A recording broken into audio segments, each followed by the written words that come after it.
தேவரீர் என்னோடே கூட இருக்கிறீர், உமது கோலும் உமது தடியும் என்னை தேற்றும்.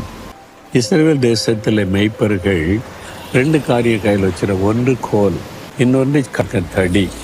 கோலும் தடியும் என்னை தேற்றும், எனக்கு ஆசீர்வாதத்தை கொடுக்கும் அப்படின்னு தான் கருத்தம். கோல் எதற்காகன்னு சொன்னால், இலை தழைகளை பறித்து போடுவான், ஆடுகள் வந்து மேயும். தடி எதுக்கு வச்சிருக்கிறா அப்படின்னு சொன்னால், அந்த வாடுகளை தாக்குவதற்கு மிருகங்கள் வரும் பொழுது அதை அடித்து துரத்தி பாதுகாப்பதற்கு. இதைத்தான் அவர் சொல்ல, கர்த்தர் என் மேய்ப்பர், அவர் என்னை போஷித்து ஆசீர்வதித்து நடத்துவார், என்னை பாதுகாப்பார். பொல்லாத பிசாசானவன் ஓநாய் மாதிரி வரலாம், சிங்க மாதிரி வரலாம், புலி மாதிரி வரலாம், கரடி மாதிரி வரலாம். ஆண்டவர் அவனை துரத்தி அடித்து என்னை பாதுகாப்பான். எவ்வளோ ஒரு அருமையான நல்ல மேய்ப்பன்.